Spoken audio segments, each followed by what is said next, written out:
intervenir, con todo gusto levanta la mano digitalmente y ahí con mucho gusto le damos la palabra. Ok, vamos a la presentación. ¿Dónde está? Está aquí.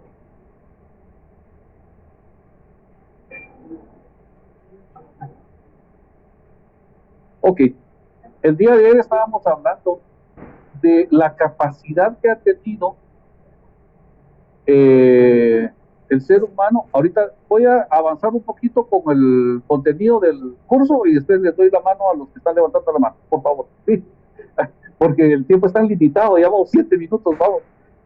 Las relaciones interpersonales, el ser humano ha tenido la capacidad de llevar a un mundo virtual lo que veníamos haciendo día a día. Día a día usted les tentaba la mano, saludaba a la gente, etcétera. Hacía relaciones interpersonales. Ahora eso lo estamos trasladando al mundo virtual. De igual manera como hemos pasado esta faceta al mundo virtual, también lo hemos hecho de manera comercial. Les ponía yo el ejemplo ayer de Xi Jinping y de Juanito Pérez aquí en Guatemala. Cómo es que ellos, sin estrecharse la mano, podían comercializar. Y no estamos hablando de cantidades pequeñas, estamos hablando de cantidades exorbitantes de dinero que se mueven a nivel internacional. Esto va vinculado totalmente con la relación contractual que puede tener una persona con otra. ¿Por qué? Porque se está utilizando, digamos, mecanismos a nivel internacional que suplen, ¿ya? Y eso nos tiene que preocupar a todos, que suplen lo que antes se podía hacer en una escritura pública. No, ahora resulta que hay otra cosa que tiene más certeza a nivel internacional, que cabalmente son esas firmas que utilizan esas empresas que utilizan las firmas electrónicas para darle certeza a los negocios jurídicos que se hacen. El sistema financiero, miren, el sistema financiero ha llegado a depender de tal manera, y también les ponía el ejemplo de que, por ejemplo, eso lo utilizamos todo, porque día a día nosotros vamos a un supermercado, vamos a hacer alguna compra, y mire cuál va a ser su forma de pago. Va a ser efectivo, que ahora es menos, ¿va? Tarjeta de crédito, tarjeta de débito, o me puede hacer una transferencia. Es tan habitual, digamos, hacerlo ahora. De igual manera, esa misma transferencia se puede hacer de una cuenta local a una cuenta extranjera. De tal manera que, por ejemplo, ahorita usted puede viajar a los Estados Unidos o a Europa o donde sea, y la tarjeta de crédito que usted utiliza aquí en Guatemala es perfectamente utilizable en otro país. ¿Ya? ¿Por qué? Porque todo el sistema financiero está interconectado. Y así, entonces, nos dan, digamos, esas facilidades para que nosotros podamos interactuar, digamos, con otras instituciones financieras desde cualquier parte del mundo. Por eso decimos ahora que vivimos en una aldea global, precisamente por eso, ¿verdad? Ahora, las transacciones bancarias son de distinto tipo. Las transacciones bancarias se pueden hacer de una cuenta que se va a pagar, se pueden hacer pagos, se pueden hacer transferencias de fondos, se pueden hacer varias cosas. Y otra cosa muy importante, con relación a la evolución, todo lo que ha significado la evolución de la moneda, y es interesante cómo es de que empezó en la utilización de la moneda como tal. Esa es una historia fascinante. Cómo es de que el ser humano anteriormente hacía mucho trueque, ¿sí? Hacía mucho trueque y decía, bueno, yo le voy a dar una vaca, usted me da un toro, una, no sé, cualquier cosa. Hacían un cambio. Pero resulta de que era muy difícil poder trasladar esos bienes. Entonces habían unos señores en la vieja Europa que se sentaban en unos bancos, por eso es que la banca se conoce ahora como banca o como los bancos, precisamente porque los señores inicialmente ellos se sentaban en un mercado y utilizaban, digamos, desde banco para interrelacionarse con la gente. Les daban préstamos y les daban, por ejemplo, cheques, ahora serían cheques de viajeros, digámoslo así, que decían, mire, fíjese que le voy a dar este certificado, y este certificado le vale a usted para que vaya a otra comarca, a otro pueblo, a otro lugar, y se lo entregue a otro banquero que está allá y va a surtir efectos allá, va a valer ese certificado. Y ese certificado es por el oro que usted me está dejando ahorita aquí, o por la plata, o por algún bien que usted me está dejando Entonces, ese certificado va a valer allá. Ah, bueno, entonces, así se fue creando entonces el antecedente de lo que después fue papel moneda. El papel moneda que después se diversificó de tal manera que muchos bancos podían hacer sus monedas. Incluso aquí en Guatemala es interesante saber de que antes no había una banca central. La banca central fue una invención que vino mucho después. Antes había, cada banco emitía su propia moneda, ¿sí? Cada banco emitía su propia moneda. Entonces, en la medida que tenía más credibilidad ese banco, pues tenía mucho más peso, mucho más validez, mucho más importancia su moneda. Eso fue evolucionando de tal manera también de que a nivel digital se fueron creando entonces las criptomonedas. Recientemente yo supe de que algunas empresas que estaban a cargo de las criptomonedas se habían declarado en quiebra. Bastante interesante. Bueno, ahí Mario me está pidiendo la palabra. Espérenme, chicos, vamos a ver aquí. Ahorita les voy a dar. ¿Quiénes me habían pedido la palabra? Por favor, ¿me pueden volver a levantar la mano? Empezando con Daniel Vázquez, por favor. Daniel Vázquez y después las demás personas que me habían pedido la mano. Por favor, perdón. ¿Sí, Daniel? ¿Qué tal, licenciado? Muy buenas noches, mucho gusto. Mucho gusto. Fíjate que con el tema de eso de las transacciones a nivel internacional, es bien interesante porque usted dice, somos una aldea así mundial, ¿verdad? Y en el tema de transacciones bancarias, en este conflicto de Rusia y Ucrania, una de las sanciones que le impusieron a Rusia fue que le bloquearon el SWIFT, ¿verdad? Que el SWIFT es un código que se utiliza para transacciones así, pues enormes, ¿verdad? Y con bloquearle ese código a Rusia, pues le bloquearon las transacciones de otros bancos al Banco Central o algún tipo de banco de ahí de Rusia. Ciertamente. Miren, es bastante interesante lo del SWIFT y cómo funciona. ¿Qué es el SWIFT como tal? Es una red de bancos, ¿sí? Ahí tiene que ver mucho los Rothschild. No sé si ustedes han escuchado la historia de los Rothschild, es muy interesante también ver cómo es que esta familia, a partir del final de la Segunda Guerra Mundial, ellos se hicieron con mucho prestigio. Y ellos son, digamos, los más grandes banqueros a nivel internacional. A nivel internacional. Tienen más poder incluso que, por ejemplo, los grandes bancos que están en Estados Unidos, por ejemplo, los Morgan, por ejemplo, que son grandes banqueros. Los Rothschild están más arriba todavía.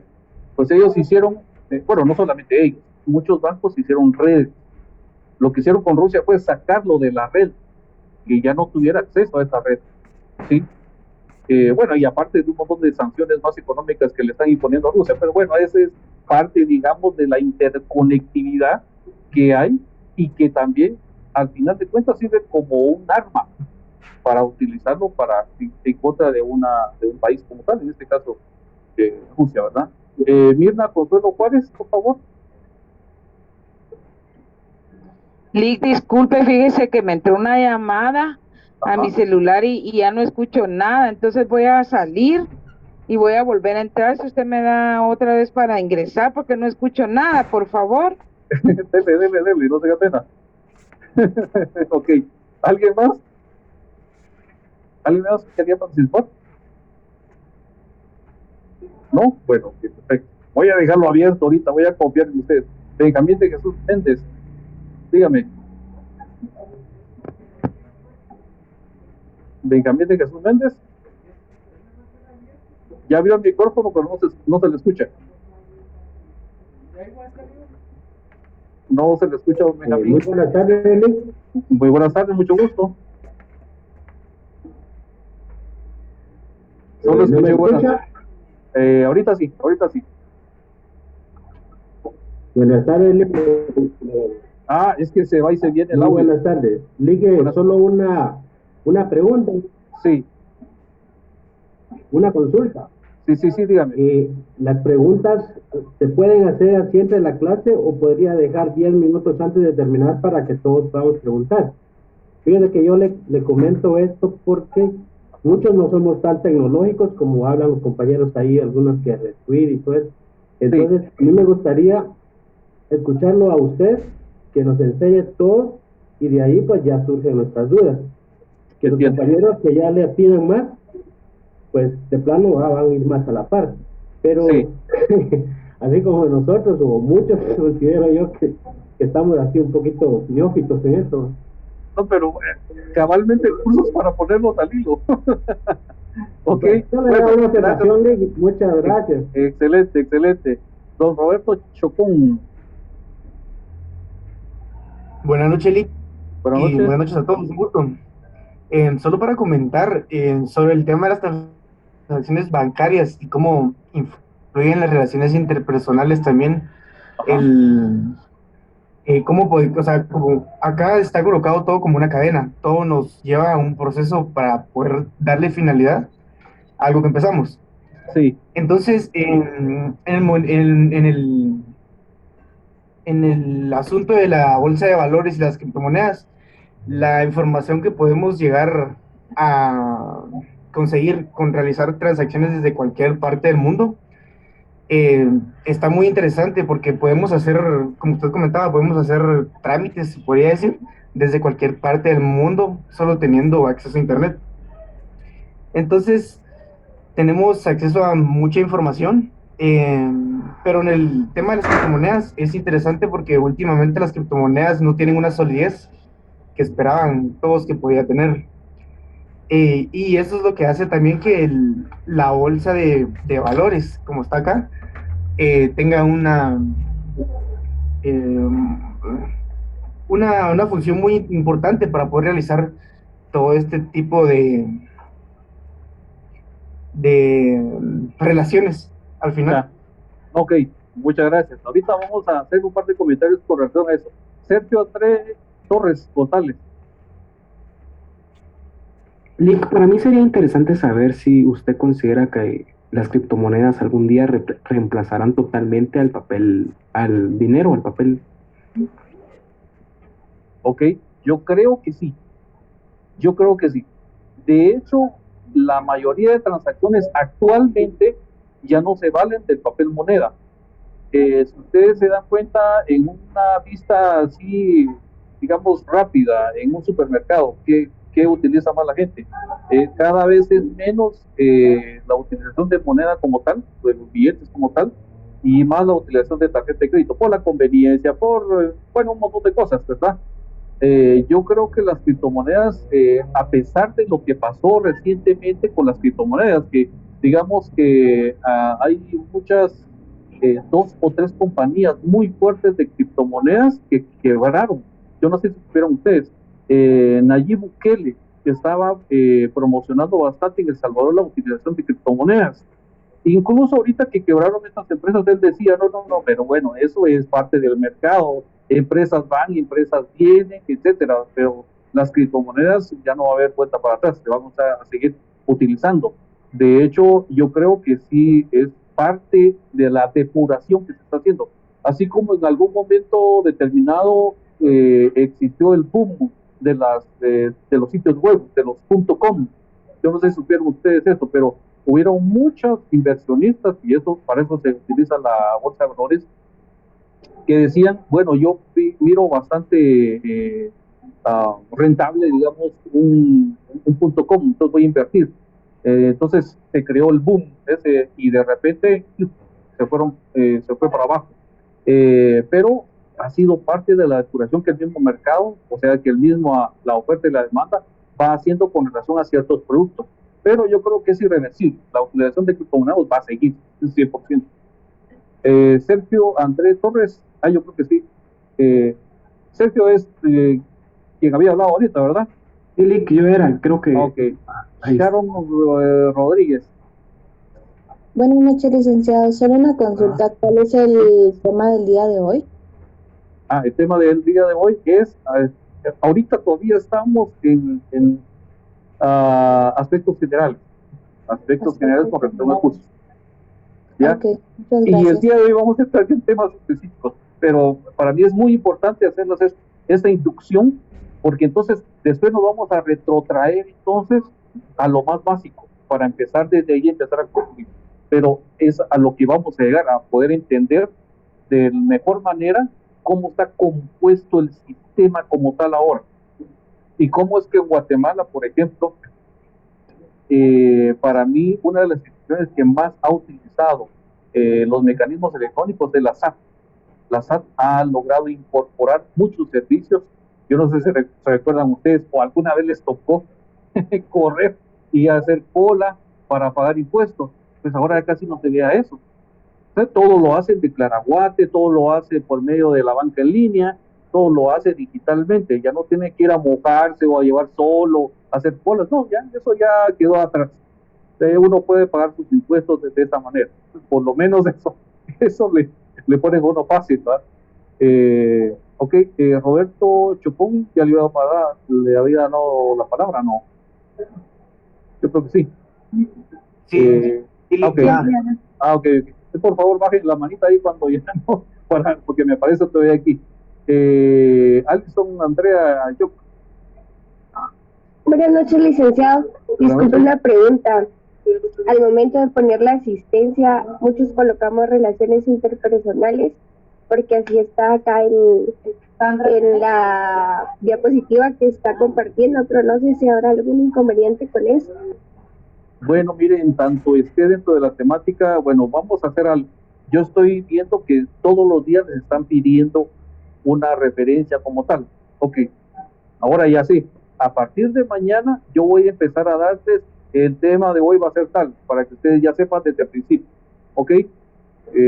Gracias, licenciado. Sí, porque digamos, ahorita yo estoy viendo, haciendo, ok, perfecto. Ahorita yo estoy haciendo un repaso rapidito de todo lo que al final necesito que ustedes tengan en su bolsote de conocimiento, ¿ok? Y después ya empezamos propiamente con el sistema digital, cómo se maneja, etc. Walter Chamalea Aguilar. Silic, buenas noches. Buenas noches. Silic, viendo eso de toda la tecnología que se está desarrollando a nivel mundial, Ajá. Creo que la pandemia también fue un factor muy importante para que se diera con más rapidez, ¿verdad?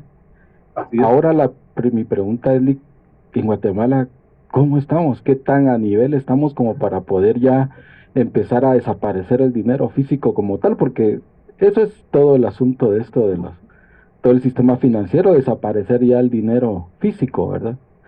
¿Qué tan preparados estamos en Guatemala, Lic? Porque yo veo que sí tenemos mucha deficiencia en eso todavía. Yo pienso que es algo evolutivo, digamos que la tecnología se ha filtrado hasta el último rincón, hasta lo más recóndito de nuestro país. El otro día yo tenía la oportunidad de estar siempre por azares del destino y en ejercicio de la profesión. Créanme que esta profesión es tan emocionante que nos lleva a uno a lugares insospechados. Bueno, total de que yo estaba en una comunidad sirviendo como asesor legal a toda una comunidad, estamos hablando de 600 familias, y pues yo estaba metido en un recóndito de nuestro país, y ya a estas alturas no hay persona que no tenga un celular en la mano. Es increíble, increíble. No hay persona que no tenga un celular en la mano. Es muy rara la persona que digamos, no tenga el conocimiento para poder manejar un celular. Porque esa es la otra cosa. La tecnología hoy por hoy es más intuitiva. No es como antes. Y alguien que sabe programar, de los que me estén escuchando, me da la razón. Porque antes, para saber programación, uno tenía que saber códigos, tenía que saber, hay un programa que se llamaba C++, por ejemplo, HTML, bueno, hay muchos programas para hacer precisamente programación, que ahora ya algo es mucho más intuitivo, digamos, todo el contacto que tiene uno con la tecnología. ¿Ves? Ahí hay dibujitos, uno no se pierde, es mucho más fácil. Entonces, en esa medida también evoluciona todo. Va, como les decía ayer, par y paso. ¿Ya? La incorporación de nuevas cuestiones que vamos a estar haciendo en nuestro día a día. Eso lo vamos a estar haciendo, ¿ok? Mire, pues, voy a tratar de seguir con la temática, no lo voy a avanzar tanto. Le voy a dar la palabra a Mirna Juárez, José Javier y Byron Leonel, porque él ya levantó la mano. Y después continúo con la clase. Por favor, Mirna.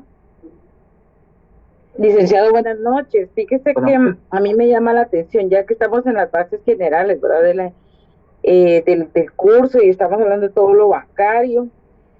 Yo pienso que es parte de la globalización también y del mercado, pero fíjese que yo me hago una pregunta en Guatemala también, Lick, porque si nos damos cuenta, si vemos las estadísticas, que yo no las tengo ahorita, pero la población en pobreza y la población en extrema pobreza, yo me quedo pensando, por ejemplo, cuando uno va a comprar a los mercados o a los pequeños comercios, ¿cómo va a ser eso de cambiar a lo electrónico? Hablamos de computadora, pero tenemos acceso solo los que hemos podido tener acceso, ¿no? Pero digamos en las grandes, en los departamentos donde la gente, en las aldeas, todo eso donde no, la gente no, ni en las escuelas, ¿verdad? Hay computadoras muchas veces para que los niños aprendan ahí. O sea, como país, cómo va a funcionar este tema, ¿verdad? Creo que me salgo tal vez un poquito, pero no tanto, porque también hay que hacer el enfoque social, cómo vienen los cambios, y solo vamos a hacer las clases privilegiadas hasta cierto punto de tener estos avances, herramientas. Sí, herramientas. Y yo no me siento, pues no somos una clase tan privilegiada los que estamos aquí, ¿verdad? Pero hay clases más privilegiadas todavía, pero sí tenemos un poco de privilegio de tener una computadora, mientras que hay otros, pero ni eso van a tener. Entonces, teléfonos más, dice usted, ¿verdad? Son más fáciles, pero tiene que tener un buen teléfono, de cierto ¿cómo se llama? Precio, para poder usted tener redes y todo lo que usted considera. Miren, no sé cómo gracias. Gracias. Bueno, miren, pues, es increíble cómo, por ejemplo, regresando al ejemplo que les ponía de que yo estaba en una comunidad. Ustedes saben que Guatemala tiene dentro de la cuantificación de su Producto Interno Bruto todas las remesas que ingresan de Estados Unidos principalmente. Ok, esas remesas han llegado a rebasar algunas veces algunos rubros con los cuales se mantiene, digamos, el Producto Interno Bruto de Guatemala.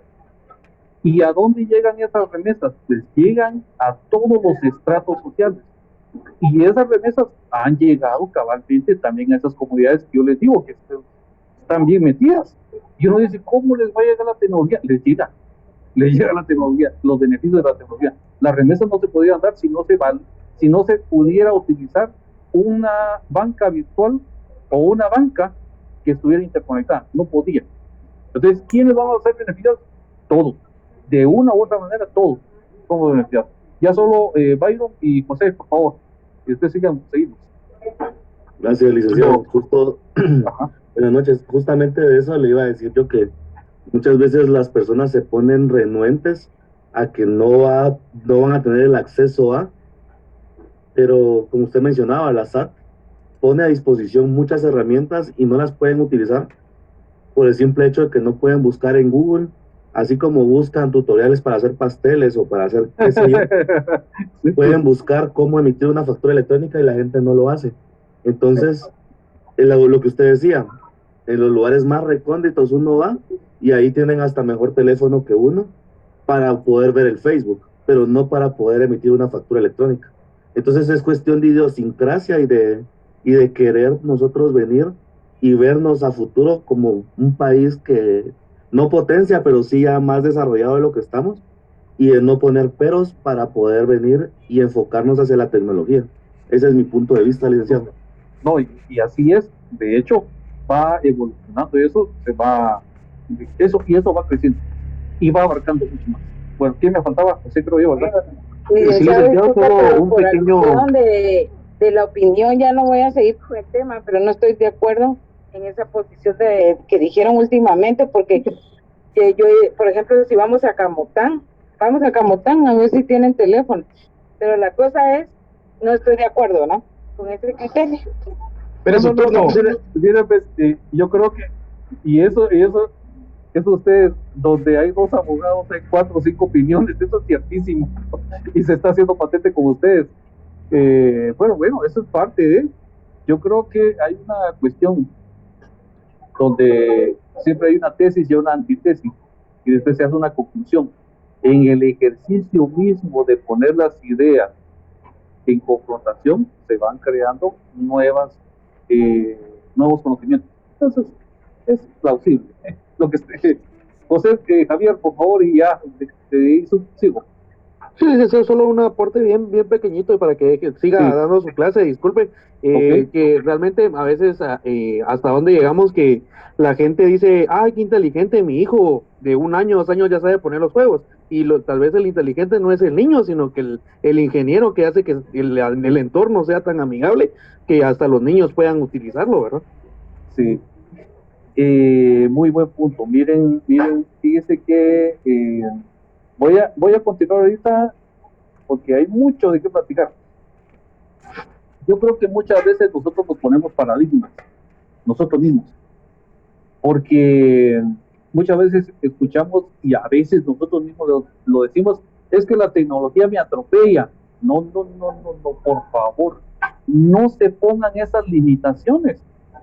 El día de ayer les mencionaba yo, ¿cómo es de que nosotros como estudiantes, como universitarios, somos renuentes para poder aprender nuevas cosas con relación a la tecnología, y aquellos que están metidos en una cárcel le sacan provecho?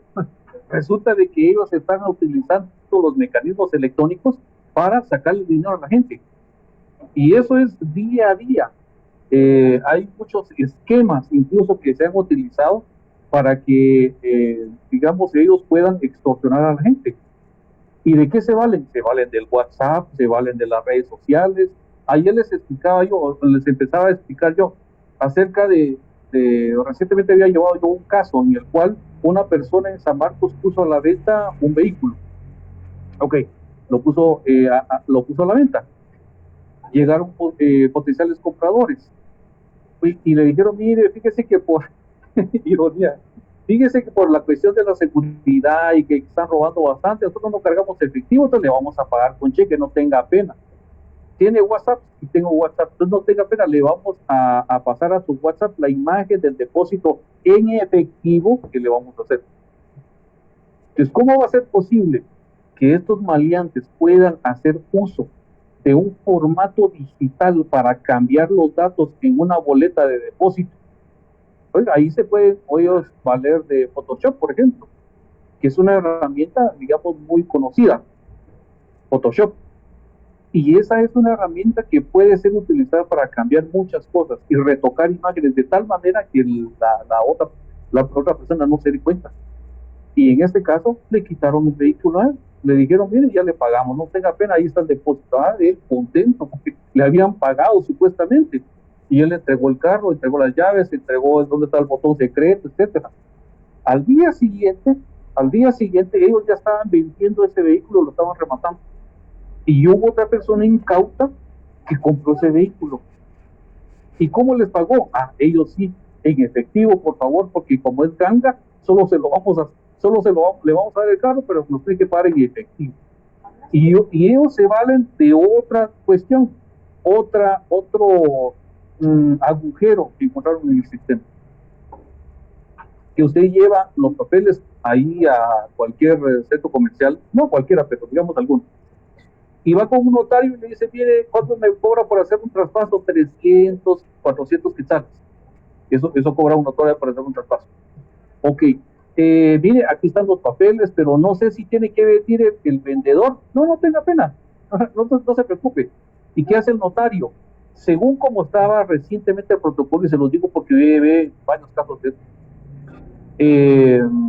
ellos ponían la huella a otra persona, según el protocolo de SAT, tenía que estar presente el notario, el comprador y el vendedor, necesariamente.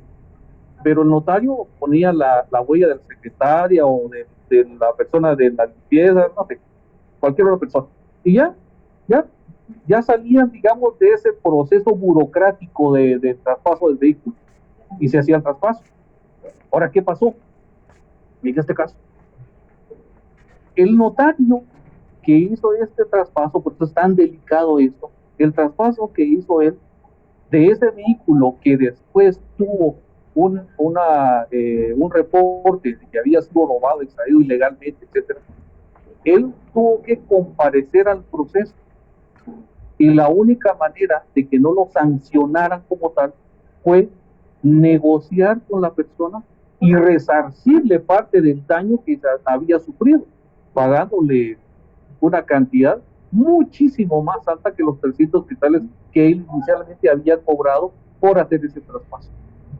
Entonces ahí es muy delicado, muy delicado. Y otro consejo, hablando de eso también, nunca presten su protocolo cuando ustedes ya estén graduados. No lo hagan, se van a meter a problemas. No, que lo va a firmar después, no, que le voy a llevar la hoja ya. No lo hagan, porque se meten a problemas.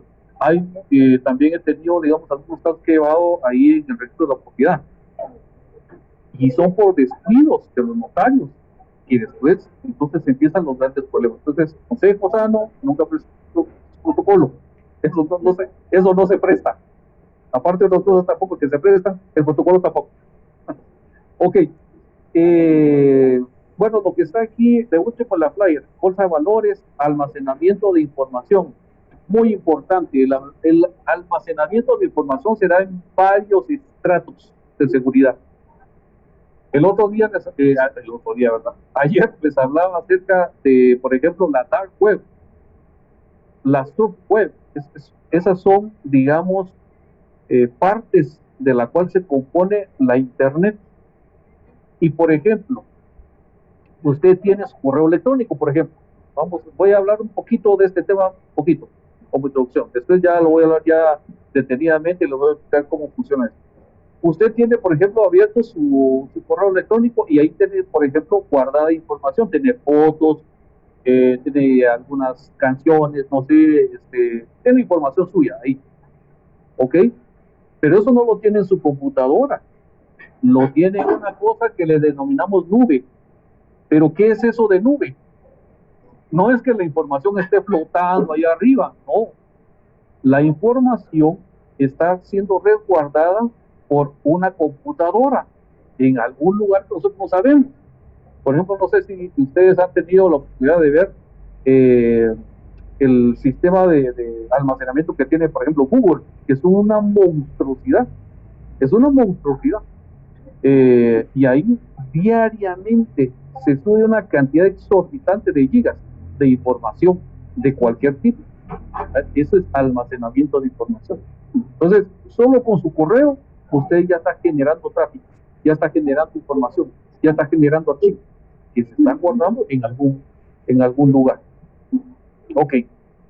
Todo esto que les he platicado hasta ahorita, todo esto está basado en conceptos que vamos a ver desde el principio. Ya les hablé el día de ayer acerca de qué es derecho. Ya les dije de que la definición de derecho va mucho más allá de decir simplemente que es un conjunto de normas. Sí, es cierto, es un conjunto de normas, pero no solamente es eso. Eso es una parte pequeña.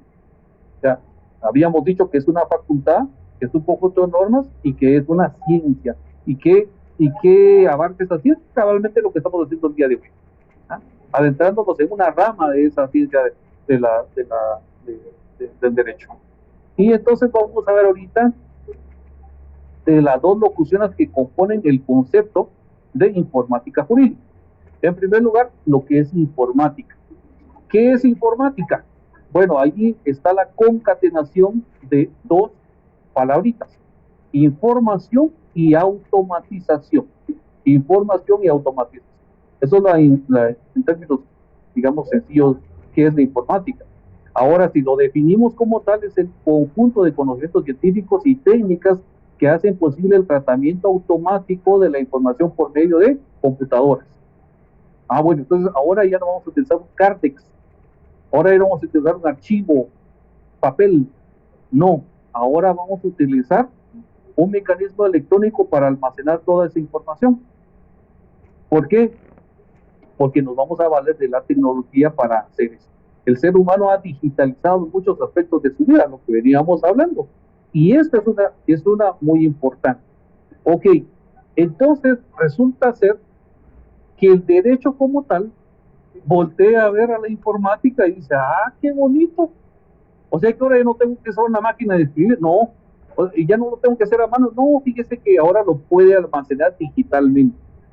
Ah, bueno, entonces ya se crean las herramientas que son indispensables para eso, ¿sí? Ahora, ¿por qué no les expliqué lo de jurídica? Precisamente porque ayer estábamos hablando de todo lo que es lo jurídico. O sea, habíamos dicho de que jurídico viene de juris, que es esa locución latina con la cual los romanos se referían a todo lo que tenía que ver con la justicia, con ver qué le tocaba a quién, con ver todo lo que está relacionado hoy por hoy con el derecho. Y ahí ya tenemos las dos locuciones. Conforme vayamos avanzando, entonces ya vamos a ver la definición exacta y precisa de lo que es informática jurídica como tal, como concepto. Pero para entender ese concepto, les tengo que hablar primero de lo más básico de lo básico. Ya hablamos de criptomonedas, ya hablamos de todo ese tráfico de información, etcétera. Pero eso basado en qué está. ¿Cómo llegamos a todo eso? Ah, bueno, hay herramientas informáticas que son básicas en las ciencias sociales. Y aquí vamos a hablar de tres herramientas, que está el hardware, y está el software, y está la internet. Digamos que la internet concatena o se sirve de alguna manera del hardware y del software. ¿Pero qué es hardware? El hardware, ustedes saben, que es la parte dura de una computadora, es la parte externa, la que usted toca, la que está, por ejemplo, el ventilador dando vueltas. Bueno, todo eso es parte del hardware. Ahí está el disco duro, ahí está, bueno, muchos de los componentes, el teclado, el mouse, el monitor, todo eso es parte del hardware. Y el software, que digamos es la parte blanda de estas herramientas, es lo interno, es con lo cual funciona la computadora, con lo cual nosotros estamos interactuando, es el programa en sí con el cual nosotros estamos almacenando la información, ingresando datos, etc. Y la internet es la evolución de estos dos. Es la evolución, ¿por qué? Les decía yo, el internet se sirve de la interconectividad, porque el internet es, al final de cuentas, la interconexión a nivel internacional de las computadoras. Y esta interconectividad puede ser por medio de un cable, puede ser por medio de una señal de Wi-Fi, etcétera. Hay muchos mecanismos con los cuales las computadoras se interrelacionan entre sí. Y las tecnologías de la información y la comunicación, que eso ya teniendo la internet como plataforma, ya se desarrollan sobre él. Entonces todo esto, él sirve como andamiaje, digámoslo así, y se va desarrollando todo esto. Ok, lo que hablábamos ahorita y lo que dice la Freire en sí. Vuelvo y repito, chicos, si alguien al 2-3 días antes del examen me dice, mire, usted no va a dar material, es porque no estuvo en las clases. El material lo estoy dando todos los días. Ustedes están almacenando todo ese material. Ok, lo que dice la flyer, hardware y software. La computadora es la parte dura de un sistema informático, lo que se conoce como hardware. Son componentes electrónicos que necesitan de la parte blanda, o sea, el software para poder funcionar. O sea, que la interacción de estos dos componentes, entonces ya tenemos nosotros a la computadora como tal. Hay diferentes tipos de hardware. Por ejemplo, nosotros tenemos Windows, la mayoría. Por ejemplo, yo ahorita en esta computadora, que es una ThinkPad, yo utilizo Windows. Pero de igual manera hay otro software que sirve para interactuar con la persona. Por ejemplo, está Linux, o el software libre, y está Mac. Mac, digamos, el que tiene Mac es como que, digamos, tiene un Mercedes-Benz, no un Ferrari, algo así, por relación al sistema operativo y a la máquina en sí. Es mucho mejor máquina, es mucho mejor software, y digamos el componente como tal es mucho más refinado, digámoslo así. Ahora vamos a adentrarnos entonces en lo que es el hardware ya en sí, propiamente dicho. Ya dijimos que son partes de la computadora. Y aquí vamos a adentrarnos en ver punto por punto. En primer lugar está el case. Dentro de ella está la parte principal, la cual se llama CPU o la unidad central de procesamiento. Bueno, y alguien dirá, bueno, pero ¿para qué me va a servir? Por ejemplo, le voy a decir algo. Cuando usted esté operando como un fiscal del Ministerio Público, como una persona que está haciendo análisis de procesamiento de datos, es muy importante. Ahorita estamos viendo, por ejemplo, lo de la CPU. Bueno, la unidad central de procesamiento es, digamos, es el cerebro de la máquina. Es a donde va a dar toda la información, donde está transitando toda la información. Dependiendo de la calidad de CPU, va a ser la calidad de almacenaje de la información y del procesamiento de esa información. ¿Ok? Ahora, esa CPU se vale de periféricos, que son sus bracitos. Son las salidas, las entradas que él tiene. ¿Para qué? Para interactuar con usted. ¿Ya? Los periféricos o dispositivos de entrada son los encargados de suministrar los datos a la computadora. Entre ellos se encuentra principalmente el teclado donde usted está ingresando toda la información, el ratón o el mouse, que también es indispensable, que ahorita ya se utiliza bastante el pad. Otros podría ser el escáner, y ahora el teléfono usted lo puede hacer con un escáner para ingresar esa información. Están los micrófonos, que es por el medio del cual ahorita ustedes me están escuchando. Las webcams, de igual manera, estamos trasladando información por medio de este dispositivo. Las memorias, discos duros externos. Esos son los dispositivos con los cuales la persona va a ingresar los datos a la computadora. Esos son los periféricos o dispositivos de entrada. Pero igual que la computadora necesita tener esos datos, ahora también necesita proporcionar los resultados. Ok, entonces están los periféricos o dispositivos de salida. ¿Y esto para qué sirve? Sirve para mostrar los datos que procesa la computadora. El monitor y la impresora son los más comunes o los más utilizados, con los cuales nosotros interactuamos visualmente. Vemos en la computadora el resultado de lo que nosotros estamos haciendo. Por ejemplo, lo que yo les mencionaba ahorita. Viene una persona y recibe un depósito del banco o de lo que sea, y él está trabajando, manipulando esa imagen. ¿Y cómo sabe él que está quedando bien? Porque se está valiendo de un periférico de salida, que es el monitor. Él dice, sí, ya quedó bien, ya se ve como que fuera original, ya se ve como que fuera el depósito en efectivo, y no es en efectivo, es en cheque. Entonces, esos son los dispositivos. Ahora, en sí, por ejemplo, el monitor, el dispositivo principal de salida de los datos de la computadora, nos muestra la interfaz gráfica del sistema operativo y de los distintos software que utilicemos o que interactúen. Como nosotros tenemos dentro de la computadora, por ejemplo, lo que hablábamos recién, Windows. Pero Windows como tal es, digamos, el campo donde están todos los jugadores, ahorita que está de moda el fútbol, el campo. Dentro de ese campo están todos los demás jugadores que vendrían a hacer todos los programas que tienen una función en específico dentro de ese campo. ¿Sí?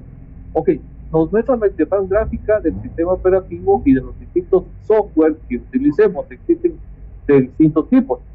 Están los de rayos catódicos, esos son los que estaban antes, y creo que ya no hay, o al menos ya no hay tantos.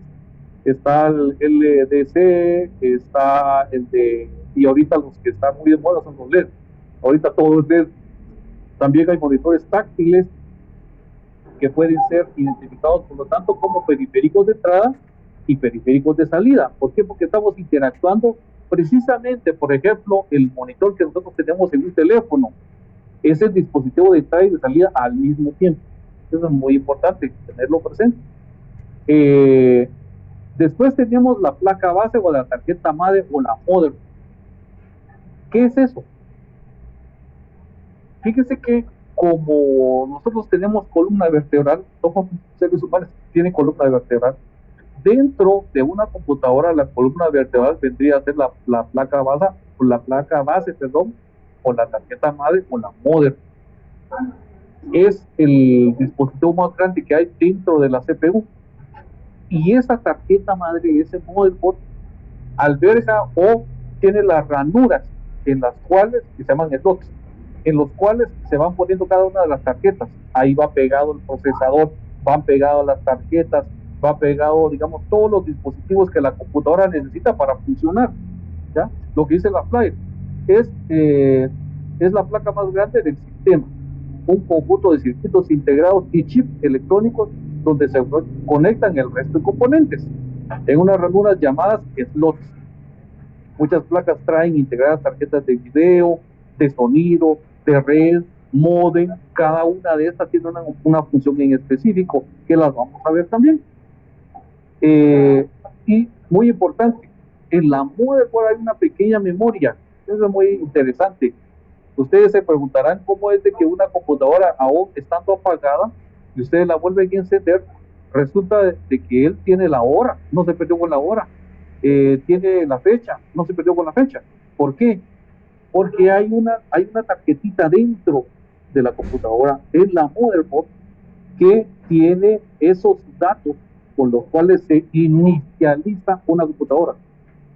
De hecho, sobre la BIOS es que se construye o opera, por ejemplo, Windows. Ya se necesita de esto. Dice la flyer, en la motherboard hay una pequeña memoria llamada PIN. Sin ella el sistema no podría funcionar, no se puede iniciar una computadora si no tiene PIN, ya que guarda la configuración interna de la propia motherboard, reconoce los discos duros, sabe que hay instalado en cada slot o en cada ranura que tiene, guarda la hora y la fecha para que la computadora no se desactualice. Para eso, en la placa madre existe una pequeña pila de batería que mantiene la BIOS, una corriente suficiente para guardar esta información, porque esta información es vital. Sin esa información, la computadora que usted tiene no podía inicializar. Y sobre esto, entonces ya se procesa toda la demás información. Ahora, dentro, les había hablado yo, que pegado a la motherboard, por ejemplo, está pegado el procesador, ¿sí? O digamos que es el centro medular, la CPU. Ahí está el procesador. ¿Y qué es el procesador entonces? El procesador es el cerebro de la computadora, también llamada unidad central de procesamiento, encargado de ejecutar las operaciones matemáticas. Las computadoras trabajan con dígitos binarios, por eso procesar información digital no es más que realizar diferentes operaciones con ellas. ¿Qué es eso de binario? Binario viene de 2, y las computadoras todas, sin excepción, trabajan con este sistema binario. ¿Y cuál es y cómo se forma ese sistema binario? Ceros y unos. Todo el lenguaje de las computadoras descansa sobre ceros y unos, ¿sí? De tal manera que para una computadora no existe A, B, C, D, F, G, 1, 2, 3, no. Todo se basa en unos y ceros. ¿Ya? Eso es a lo que se refiere cuando dice el sistema binario.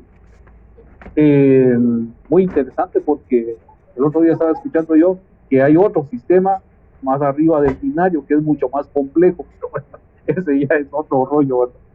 Ese, el procesador maneja núcleos y maneja frecuencia. Eso de núcleos y frecuencia son unidades de medida, que la vamos a ver más adelantito. También a esto, a la motherboard, está adicionado, está pegado, está incrustado la memoria RAM. La memoria RAM es llamada también memoria de acceso aleatorio. La memoria RAM, ¿cómo les puedo decir que funciona? Bueno, la memoria RAM es como esto. Yo estoy pasando este celular para esta otra mano. En lo que él está agarrándose por la lapicero, lo está pasando por acá. Y de regreso por acá. Y así. Está haciendo una cadenita. La memoria RAM se encarga de que funcione esa cadenita de información. La información llega a la CPU o llega al procesador, ¿sí? Pero ¿cómo llega esa información allá? Depende de la RAM.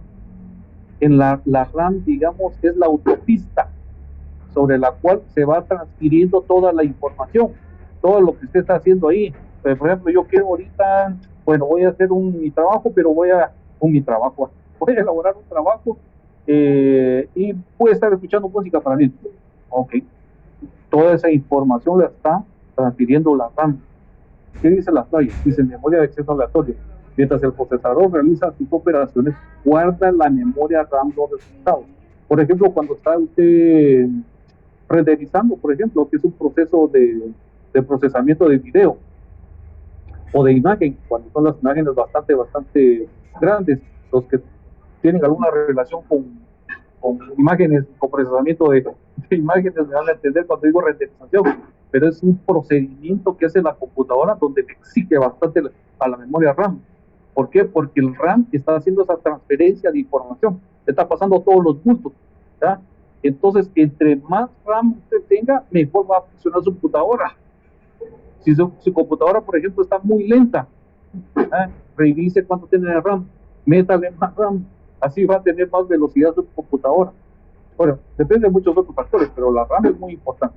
Supongamos que estamos escribiendo una carta en la computadora, abrimos el programa, los datos comienzan a almacenarse en la memoria que los envía al procesador para que ejecute las instrucciones y realice las operaciones. El procesador devuelve los resultados a la memoria y recibe nuevos datos. Es lo que yo les decía, transfiere información, va recibiendo y va devolviendo, va recibiendo y va devolviendo. Por eso, a mayor RAM, mayor desahogo y mejor desempeño de la computadora. La RAM se mide en bits o bytes. Eso también lo vamos a ver en su momento. ¿Qué es esa medida? Por último, voy a hablarles solamente de esto, ya los dejo descansar. 2 minutos me quedan. Tarjetas varias, está la tarjeta de video. Fíjense que es bastante interesante cómo funcionan las computadoras, porque muchas computadoras traen el video incorporado, o digamos que viene integrado a la motherboard. Pero usted necesita, por ejemplo, procesar bastante video, o bastantes gráficos, o gráficos de gran calidad, o de gran tamaño. Quizá mañana sí le dé tiempo de explicar eso del gran tamaño que tenga una imagen. Se los va a tratar de tener lo más gráfico posible para que logremos entender para qué nos puede servir esto. Y quizá tal vez hagamos un par de ejercicios con esto, porque es bastante interesante. Cómo poder condensar una imagen sin que pierda fidelidad, eso es bastante importante. Y más ahora que usted va a poder mandar sus memoriales al OJ utilizando estas herramientas. Algunas tarjetas madre o algunas motherboard vienen con el video incluido, pero por lo general siempre se les instala aparte una tarjeta gráfica.